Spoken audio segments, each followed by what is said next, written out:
वक्रतुण्ड महाकाय सूर्यकोटि समप्रभ निर्विघ्नं कुरु मे देव सर्वकार्येषु। जय श्री कृष्णा। ज्योतिष एकाग्र चैनल में आप सभी का हार्दिक स्वागत, हार्दिक अभिनंदन। या फिर यूँ कहें आप फेसबुक देख रहे हैं या इंस्टाग्राम देख रहे हैं, इसमें भी आप सभी का हार्दिक अभिनंदन। आज का जो सब्जेक्ट है वो पंचक के बारे में है।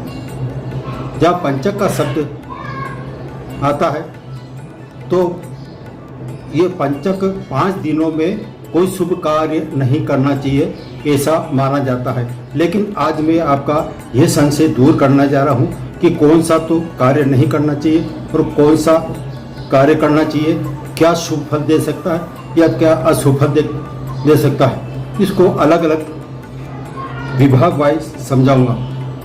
तो पहले आप जान लेते हैं कि पंचक कैसे बनते हैं। पंचक 5 नक्षत्रों से बनते हैं। वो है आपके सर्वप्रथम धनिष्ठा, दूसरे नंबर आता है सद्विशाखा, तीसरे नंबर पर आता है पूर्वा भाद्रपद, चौथे नंबर पर आता है उत्तरा भाद्रपद और फिर आता है लास्ट में रेवती नक्षत्र। इन 5 नक्षत्रों से पंचक बनता है। तो ये पंचक जब बनता है तो अधिकतर हमारी जनसाधारण में यह मान्यता है कि इन 5 दिनों में जो भी कार्य किया जाता है वो अशुभ माना जाता है।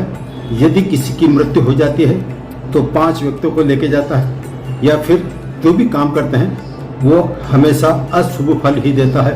तो इसके बारे में मैं विस्तार से चर्चा करूंगा। आप सबसे पहले तो पंचक जो होते हैं ये 7 वार होते हैं, रविवार से लेकर शनिवार। इसमें बुध और गुरु को छोड़ते हुए बुध और गुरु से जो प्रारंभ होगा पंचक वो सामान्य कहलाता है। इसके अलावा यदि पंचक रविवार, सोमवार, मंगलवार, शुक्रवार या शनिवार इनमें से किसी में भी जब प्रारंभ होगा तो उसका अलग अलग नाम लिखा हुआ है। तो सर्वप्रथम हम प्रारंभ करते हैं रविवार। तो रविवार के दिन यदि पंचक प्रारंभ होता है तो उसमें आप पंचांग देख सकते हो कि धनिष्ठा नक्षत्र रविवार में प्रारंभ हो रहा है। तो इसका मतलब ये हुआ कि आज से पंचक प्रारंभ हो चुका है। तो यदि रविवार के दिन पंचक प्रारंभ होगा तो ऐसे में ये रवि पंचक जो होता है ये रोग कारक होता है। ये रोग, जैसा कि नाम रोग कारक बता है, तो ये रोग पंचक कहलाता है। तो इससे यदि हम जो भी कार्य करेंगे तो उसमें तो मानसिक क्लेश होगा, शारीरिक कष्ट होगा। तो ऐसे में जब पंचक लगता है रवि पंचक, जिसको रोग पंचक कहते हैं, तो इसमें कोई भी शुभ काम नहीं करे तो बेहतर होगा। यदि आप करते हैं तो जो भी कार्य करेंगे उसमें सफलता नहीं मिलने के कारण आपको क्लेश होगा, मानसिक कष्ट होगा और शारीरिक कष्ट तक हो सकता है। तो ये तो है, इन दिनों में शुभ कार्य वर्जित माना गया है। अब आता है दूसरा राजपंचक। राजपंचक कैसे बनता है? रविवार के बाद में आता है चंद्रमा। तो चंद्रमा यानी सोमवार। तो सोमवार के दिन धनिष्ठा नक्षत्र देख लीजिए। यदि सोमवार के दिन धनिष्ठा नक्षत्र से पंचक प्रारंभ हो रहा है तो ये पंचक कहलाता है राजपंचक। इस राजपंचक में जो भी है, जो भी कार्य करेंगे वो कौन सा कार्य करना है? सभी नहीं, सिर्फ सरकारी कार्य, जो भी सरकार के लिए आप कार्य करने जा रहे हैं, सरकार संबंधी आप नौकरी के लिए अप्लाई कर रहे हैं तो भी सरकारी संबंधी कार्य कहलाएगा। यदि सरकार से आप कुछ राहत प्राप्त करना चाहते हैं तो वो भी ये राजपंचक में ही कहलाएगा। तो ऐसे में सरकारी कार्यों से में सफलता मिलने के लिए ये जब सोमवार से पंचक प्रारंभ हो तो आपको ये काम करेंगे तो आपको जरूर सफलता मिलेगी। और यहाँ तक कि मैं कहता हूँ कि यदि कोई आपका संपत्ति से जुड़ा हुआ कार्य है तो उन कार्यों में भी आपको निश्चित तौर पर सफलता जरूर मिलती है। तीसरे नंबर आता है अग्नि। अग्नि पंचक कैसे बनता है? अग्नि पंचक मंगल। ये मंगल क्या? अग्निकारक तत्व कहलाता है। यदि तत्वों की हम बात करते हैं ज्योतिष शास्त्र में तो मंगल अग्निकारक तत्व कहलाता है। और अग्निकारक तत्व होने के कारण जब मंगलवार से धनिष्ठा नक्षत्र यानी पंचक प्रारंभ होगा तो ऐसे में इस पंचक में कौन से कार्य करना चाहिए ये बताता हूँ। यदि आप कोर्ट कचहरी से संबंधित कार्य करना चाहते हैं, वाद विवाद से कार्य संबंधित करना चाहते हैं तो आप निश्चित तौर पर ये कर सकते हैं। लेकिन किसी भी तरह से यदि आप मशीनरी से संबंधित कार्य करेंगे, बिजली से संबंधित कोई कार्य प्रारंभ करना जा रहे हैं, तो मेरा जो राय है, मैं आपको विशेष सलाह देता हूं कि एक तो मशीनरी, अग्नि से संबंधित, बिजली से संबंधित, जो भी औजार से संबंधित यदि आप कोई कार्य करते हैं तो ये कार्य सदा वर्जित है। इन क्षेत्रों में यदि आप कार्य करेंगे तो आपको सफलता कतई नहीं मिलेगी। ये है आपका अग्निपंचक। अग्निपंचक के बाद में आता है चोर पंचक। जैसा कि नाम से आप जानते हो कि चोर पंचक किसे कहते हैं। तो इस चोर पंचक कब प्रारंभ होता है? ये शुक्रवार के दिन।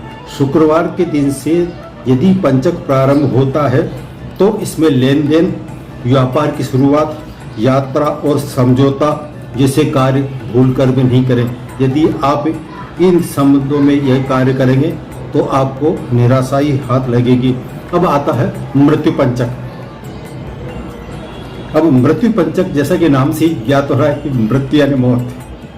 तो मृत्यु पंचक के समय यदि आप कोई कौन सा कार्य करना चाहिए, कौन सा नहीं करना चाहिए बता रहा हूँ। इसमें शनिवार से जो शुरू होता है वो मृत्यु पंचक कहलाता है। तो इसमें जो भी कार्य करते हैं तो मृत्यु के समान कष्ट मिलता है, अत्यंत मृत्यु तुल्य कष्ट होना। यह दक्षिण दिशा में यह यमराज का स्थान होता है। तो यम का स्थान होने के कारण आप दक्षिण की तरफ जो भी यात्रा करेंगे तो वो आपके लिए फेल हो सकती है, आपको मृत्यु, दुर्घटना कुछ भी हो सकती है। तो एक तो यह है कि आप इस दिन किसी भी प्रकार की यात्रा नहीं करें। यदि आप भूल से भी यात्रा करते हैं तो हो सकता है आपके चोट लग जाए, दुर्घटना हो जाए। तो ऐसे में जोखिम भरे कार्य, यदि आप कोई जोखिम भरे कार्य करते हैं तो उनमें भी आपको निराशा ही हाथ लगेगी, यहाँ तक कि आपकी मृत्यु तक हो सकती है। इसलिए इन 5 पंचकों में 5 तरह के कौन से कार्य करना चाहिए और कौन से नहीं करना चाहिए, यह मैं आपको बता चुका हूँ। और सामान्य जो पंचक होते हैं, बुधवार और शुक्रवार से जो पंचक प्रारंभ होगा वो पंचक साधारण कहलाते हैं। तो साधारण पंचकों में कौन सा कार्य नहीं करें? एक तो फर्नीचर से संबंधित, कुर्सी, सोफा, टेबल, बेड, ये जो कार्य करेंगे तो इनमें इन सामान्य बुधवार और गुरुवार ये सामान्य पंचक हैं। फिर भी यदि आप इस दिन आप इन पंचकों में यदि प्रारंभ कोई नई चीज ला रहे हैं फर्नीचर से संबंधित, तो फर्नीचर से संबंधित किसी भी प्रकार का सोफा सेट, टेबल, कुर्सी वगैरह वगैरह ये कतई नहीं लाएं। यदि आप फर्नीचर से संबंधित कोई भी कार्य कराते हैं तो आपके जीवन में अचानक संकट आ सकता है, ये मेरा दावा है। इसलिए साधारण पंचक है, फिर भी आप इन कार्यों से निष्दौर जरूर बचें। अब मैं बताता हूँ इन नक्षत्रों के, जैसे मैंने बताया धनिष्ठा नक्षत्र। धनिष्ठा नक्षत्र में है एक तो ज्वलनशील वस्तु नहीं लाए। धनिष्ठा नक्षत्र में यदि 5 पंचक है, इनमें जैसे धनिष्ठा नक्षत्र आया पंचक, तो इसमें अग्नि से संबंधित कोई भी वस्तु अपने घर पर नहीं लाए। और दूसरा है दक्षिण दिशा में काल का वास होता है, अतः दक्षिण दिशा की यात्रा नहीं करें। और रेवती नक्षत्र जो होता है, उस रेवती नक्षत्र में छत का निर्माण कार्य नहीं करें, धन हानि हो सकती है, घर में क्लेश हो सकता है। और धनिष्ठा नक्षत्र जो है ये आपका लगाने का काम है, यानी कि जो भी आप काम करेंगे उसको थोड़ा सोच समझ के करें।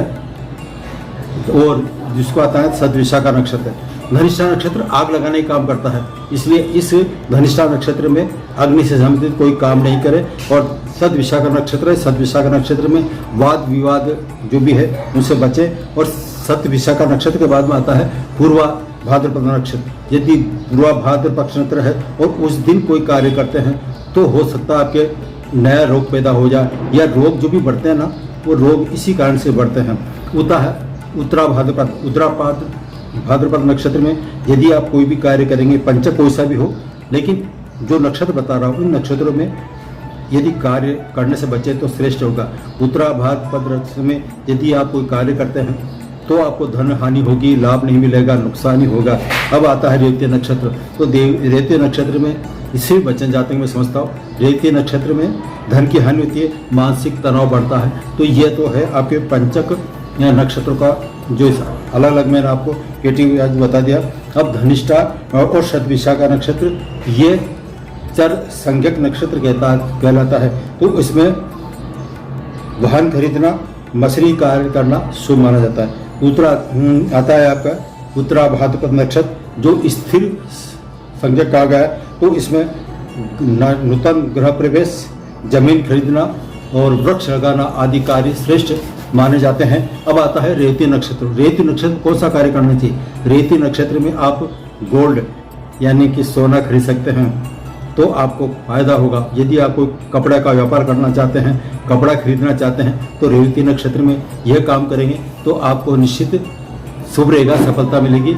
आज इतना ही। मैं अपनी वाणी को विराम देते हुए फिर नए टॉपिक, नए सब्जेक्ट के साथ में आया हूँ। यदि आप नए दर्शक हैं तो प्लीज़, यदि आपको ये वीडियो अच्छा लगा है तो नए वीडियो को सुनने के लिए मेरे इसको सब्सक्राइब कीजिए, लाइक कीजिए। जय श्री कृष्णा, राधे राधे।